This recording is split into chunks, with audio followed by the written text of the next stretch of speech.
नमस्कार। मुद्दा तो है मैं आपका स्वागत है। मैं हूं आपके साथ प्रभु पटेरिया। आज मुद्दा है अमरवाड़ा बड़ा दांव छोटी जीत। जी हां, आखिरकार बीजेपी ने कांग्रेस के गढ़ अमरवाड़ा में सेंध लगा ही दी। पहले लोकसभा चुनाव में छिंदवाड़ा को जीतकर बीजेपी ने कांग्रेस को तगड़ा झटका दिया था, तो अब अमरवाड़ा सीट पर कब्जा कर कांग्रेस को गहरी चोट पहुंचाई है। जाहिर है कि इस चुनाव में दांव पर दिग्गजों की साख थी, लिहाजा कम वोटों से जीतने के बाद भी बीजेपी का जोश हाई है। वहीं कांग्रेस आरोप लगा रही है कि बीजेपी ने ये चुनाव सरकारी मशीनरी के दम पर जीता है। लेकिन सवाल ये है कि इस हार का असर कांग्रेस पर मनोवैज्ञानिक तौर पर कितना पड़ेगा और कम वोटों से मिली इस जीत को बीजेपी कैसे लेगी। आज चर्चा में इन तमाम सवालों की तह तक पहुंचने की कोशिश करेंगे, लेकिन पहले देखिए ये रिपोर्ट।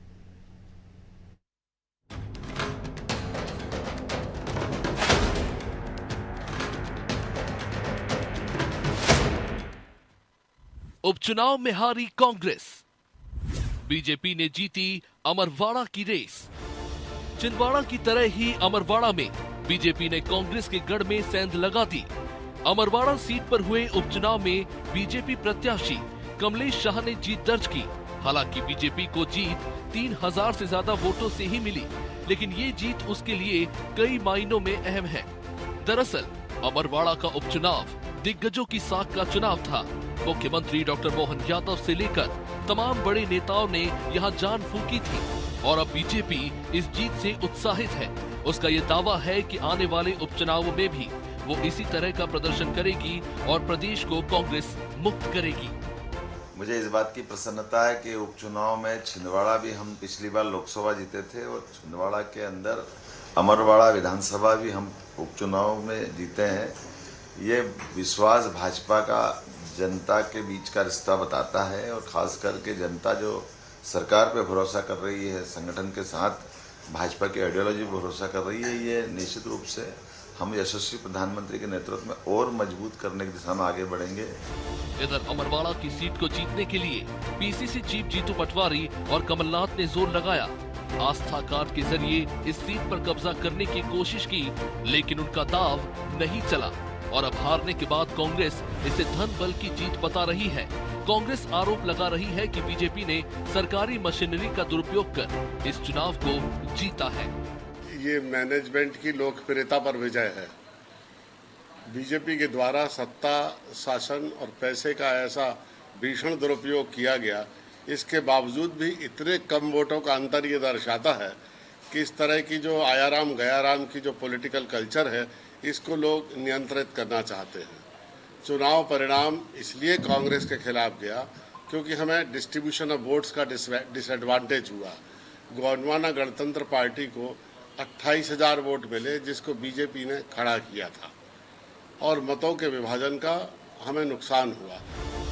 इस हार जीत से ना तो प्रदेश में सरकार बनेगी ना ही गिरेगी, लेकिन इस चुनाव के नतीजे मनोवैज्ञानिक बढ़त लेने में बीजेपी के लिए जरूर मददगार साबित होंगे। वहीं कांग्रेस को अब ये विचार करना होगा कि उससे गलती कहां हो रही है। गद्दारी जैसे मुद्दे क्यों नहीं चल रहे। खैर, अभी प्रदेश की कई और सीटों पर उपचुनाव होने हैं। इन नतीजों का असर आने वाले चुनाव में कितना पड़ेगा, ये देखना होगा। ब्यूरो रिपोर्ट, अनादि टीवी।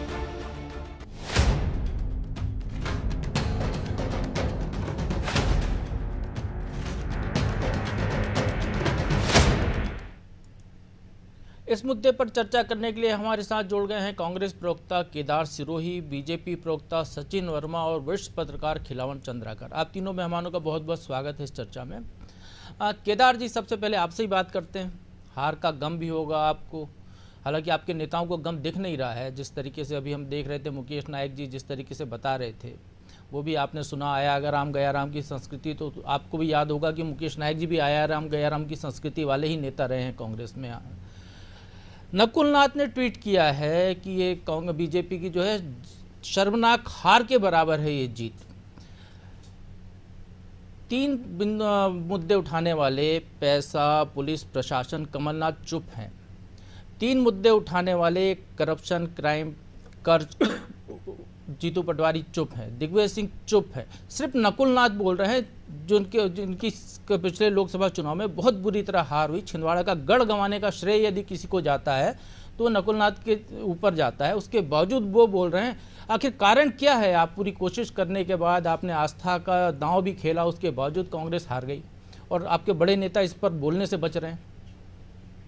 सर देखिए, सब लोग अपने अपने हिसाब से अभी अपनी अपनी प्रतिक्रिया देंगे। पहले तो ये बिल्कुल मानना है कि हम लोग वहां पर हारे हैं।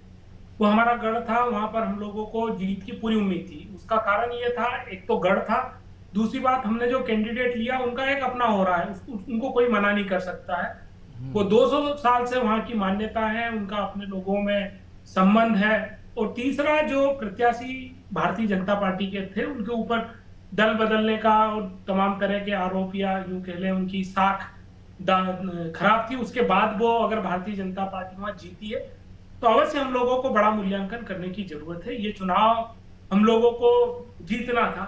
इस चुनाव में बहुत सी चीजें सर सीखने को मिली है। ये इस सीख को अगर हम लोग सही तरीके से आगे ले जाते हैं तो हम लोगों के लिए फायदेमंद होगा। नकुल नाथ जी का जो है वो अपना व्यक्तिगत उनका आकलन है, वो कहेंगे भी, सब लोग नेता अपने अपने आकलन देंगे। हम लोग 10, 11, 12, 13, 14 राउंड तक हम लोग आगे थे। 14 के बाद में हम लोग फिसलना चालू हुए, स्वाभाविक वो उनका इलाका आया। पर जो 13 तक हम लोग जिस उससे पहुंचे हैं, ये तारीफ पे काबिल है सर। हार गए वो ठीक है, वो हर मध्य प्रदेश की तासीर रही है कि सत्ता के साथ लोगों का जाना रहा है। जिस तरीके से भारतीय जनता पार्टी ने 50,000 का दावा किया था, तो तमाम लोग मूल्यांकन यही कर रहे थे कि बहुत बड़े स्तर से वहां वो चुनाव जीतेंगे। पर यहाँ एक चीज हम लोगों को आई कि अगर हम लोग सही तरीके से जमीन पर काम करते हैं तो हमारे को रिजल्ट है बहुत अच्छे मिल सकते हैं, बहुत सकारात्मक मिल सकते हैं। ये हम लोगों ने यहाँ देखा।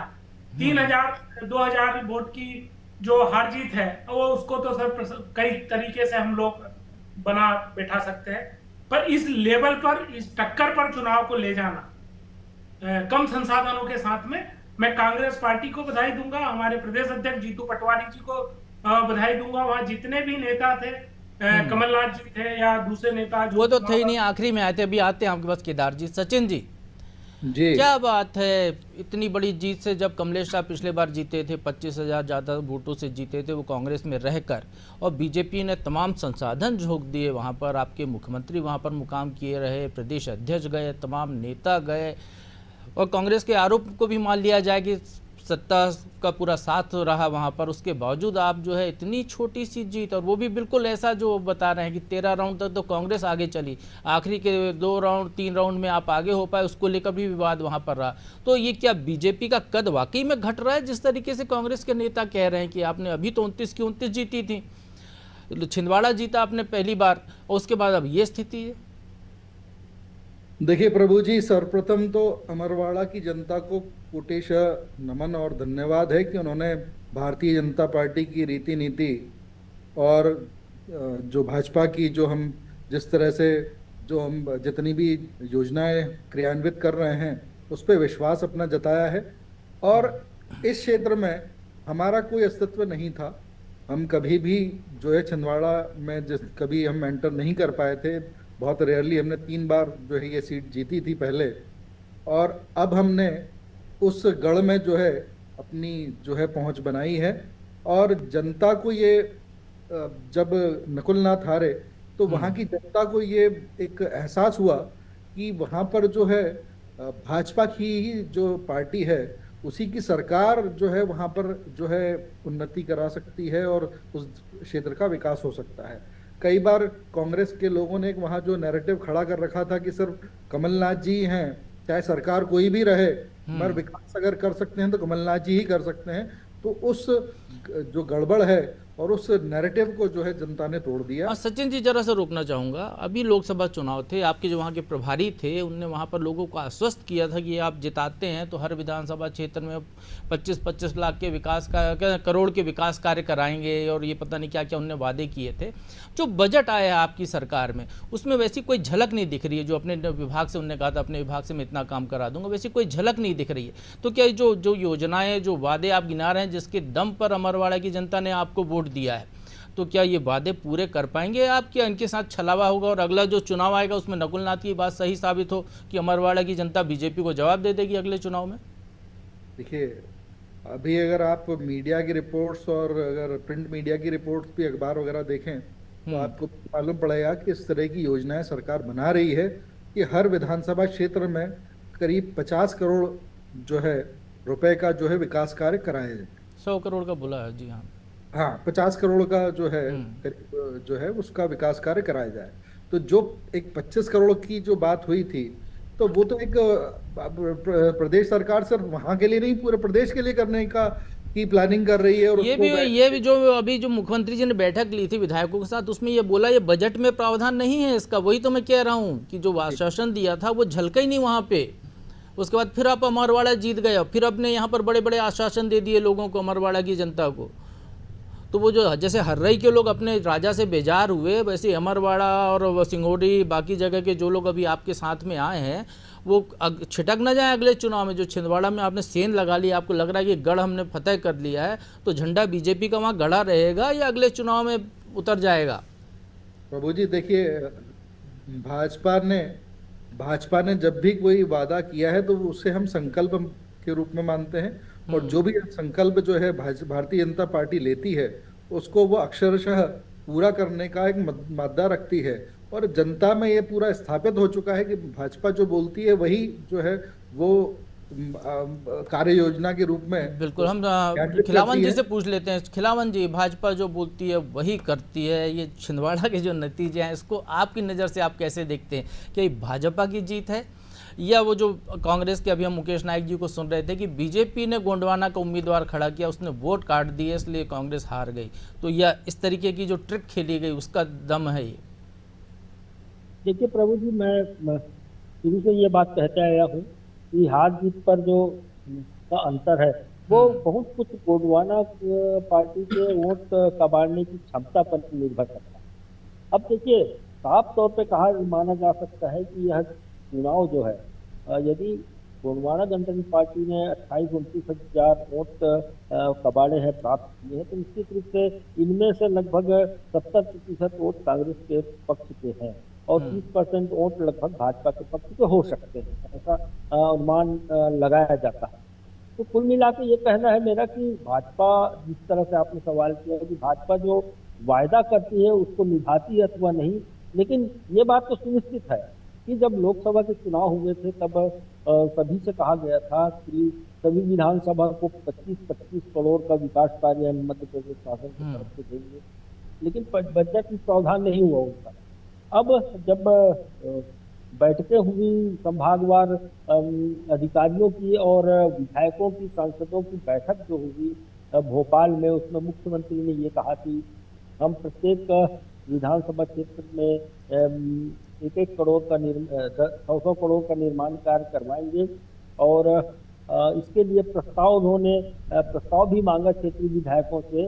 तो मुझे लगता है कि छिंदवाड़ा के विकास में यदि भाजपा ने जिस तरह से वायदा किया था वो वायदा पूरा करती है तो तेज गति से विकास होगा। अभी तक जो छिंदवाड़ा मॉडल की बात किया जाता था कमलनाथ के कार्यकाल में, मुझे लगता है कि यदि भाजपा पूरी तरह से ध्यान दे तो उस मॉडल को आगे बढ़ाकर भाजपा अपना मॉडल के रूप में प्रस्तुत कर सकती है।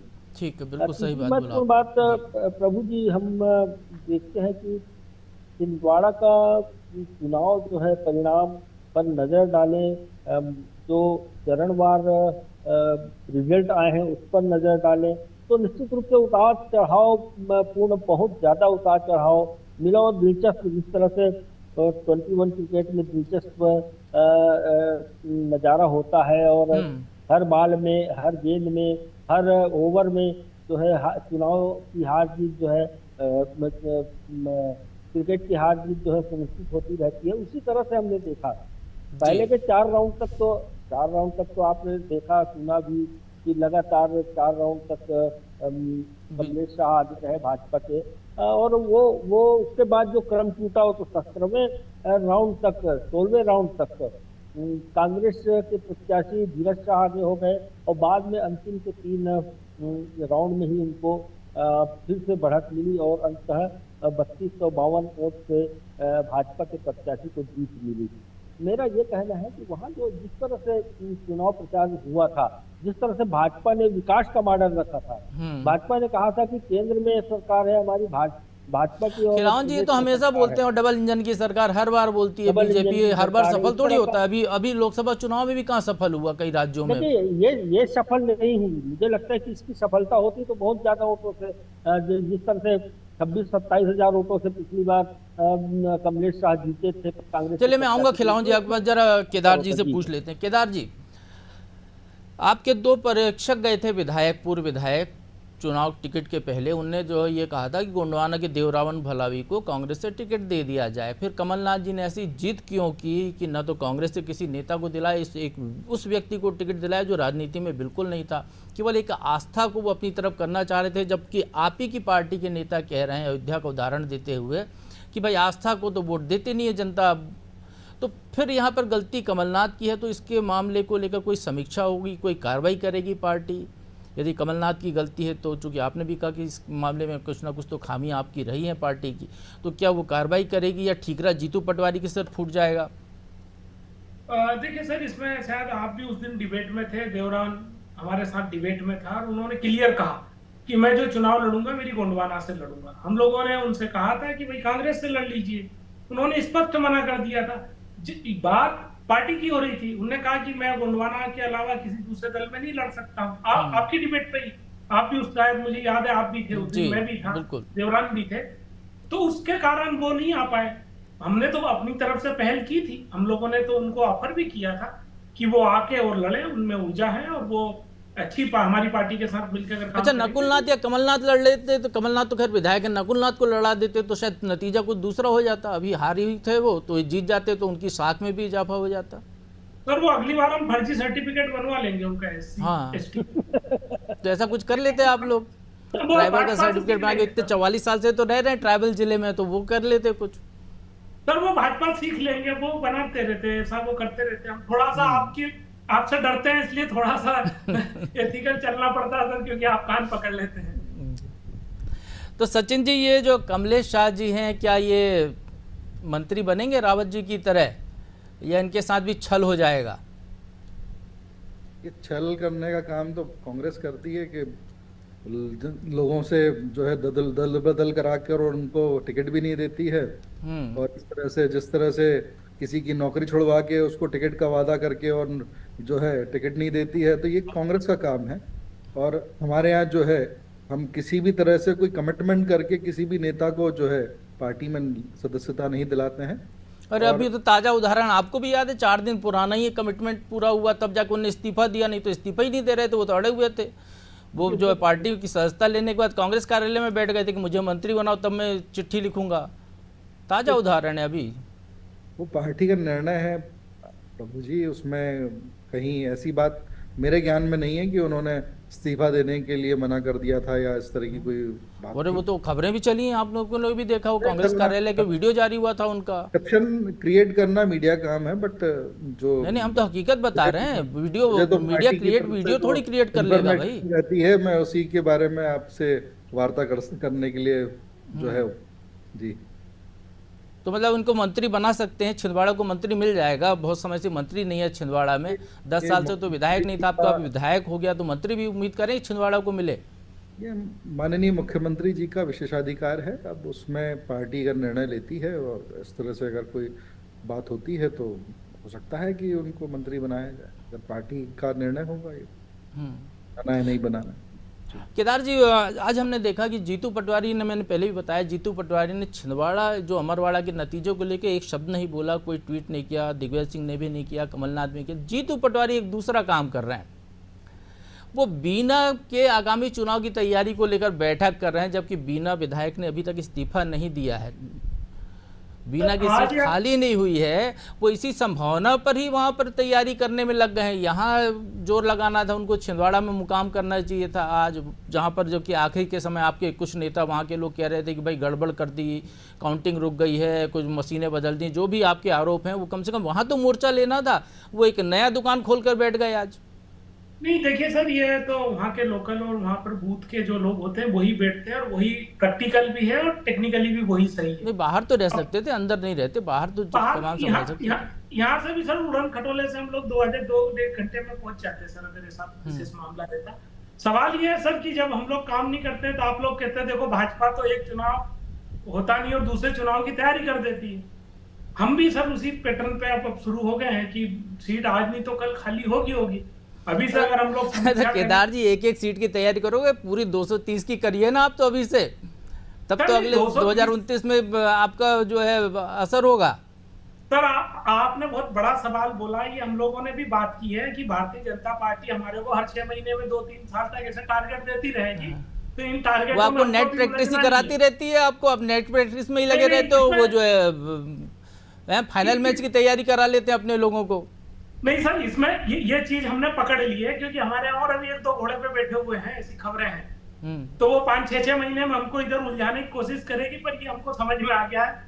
हम अपने स्तर से बड़ी तैयारियां शुरू कर चुके हैं। अभी जो सबसे बड़े चुनाव जो सब लोकल चुनाव आने वाले हैं, मंडियों के हैं, कोऑपरेटिव के हैं, नहर के हैं, नगर निगम के हैं, ये जो छोटे छोटे चुनाव हैं, पंचायतों के हैं, इन जिला पंचायत के हैं, जनपद पंचायत के, इन चुनावों पे हम लोग बड़ा फोकस करेंगे। और यहाँ पर हम लोगों का जो विनिंग है वो आपको बड़ा अच्छा लगेगा। मतलब परफॉर्मेंस जीतू पटवारी जी का, वो कांग्रेस अकेले ही हैं, वो अभी टीम भी नहीं बनी है, तो अकेले ही पूरा हर पंचायत, नगर पंचायत, जिला पंचायत, नगरीय निकाय तक चले जाएंगे। सर वो थोड़ा मजबूत टीम बन रही है, इसलिए टाइम लग रहा है। बाकी टाइम लग रहा है, वो 2029 के बाद हो सकता है बन जाए, है ना? 8 दिन में बन जाएगी सर। अच्छा, 8 दिन में बन जाएगी। सब बहुत दिनों से सुन रहे हैं। खिलावन जी, ओवरऑल यदि हम छिंदवाड़ा अमरवाड़ा के नतीजे को देखते हैं, छिंदवाड़ा के लोकसभा चुनाव के परिप्रेक्ष्य में, तो आपको कांग्रेस के अंदर क्या बदलाव होता हुआ दिखाई दे रहा है? एक पीढ़ी तो बदल चुकी, विधानसभा चुनाव के बाद उनके हाथ से कमान छीन चुकी है। अब जो नई पीढ़ी है वो धार पर थी, और एक कांग्रेस के अंदर एक सुबुगाहट सी उठ रही थी। बीच में किसी नेता ने हल्की फुल्की झड़ी भी ली थी इसको लेकर के अध्यक्ष को भी बदला जा सकता है। तो क्या आपको कुछ लगता है कि कांग्रेस के अंदर बड़ी उथल पुथल होगी इस नतीजे के बाद? देखिए प्रभु जी, लोकसभा चुनाव के में और उसके बाद ये अमरवाड़ा के विधानसभा के उपचुनाव में यदि हम दोनों में तुलना करें तो मुझे लगता है कांग्रेस इसी पैटर्न पे खड़ी हुई है, जिस पैटर्न पे लोकसभा चुनाव में खड़ी थी वही आज भी खड़ी हुई है अमरवाड़ा उपचुनाव के।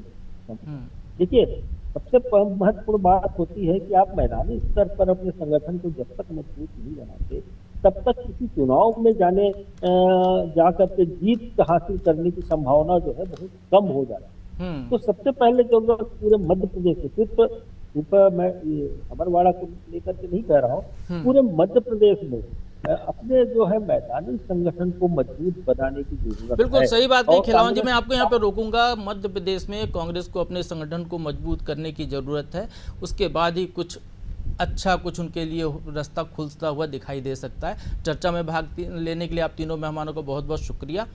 तो मुद्दा तो है, मैं आज बस इतना ही। 2 उपचुनाव तैयार हो चुके हैं, एक और उपचुनाव तैयार होने की तैयारी चल रही है। अब देखना होगा कि अमरवाड़ा गंवाने के बाद कांग्रेस कैसे अपना उद्धार इन उपचुनाव के जरिए कर पाती है। अभी तो टीम बनाने को लेकर संकट है कि पार्टी की जो कार्यकारिणी नहीं बन पाई है, लेकिन पार्टी के सामने जो उपचुनाव है जिसकी तैयारी भी उसने शुरू कर दी है, तो क्या वो दम दिखाती है, ये आने वाले समय में देखने वाली बात होगी। आप बने रहिए अनादि टीवी के साथ।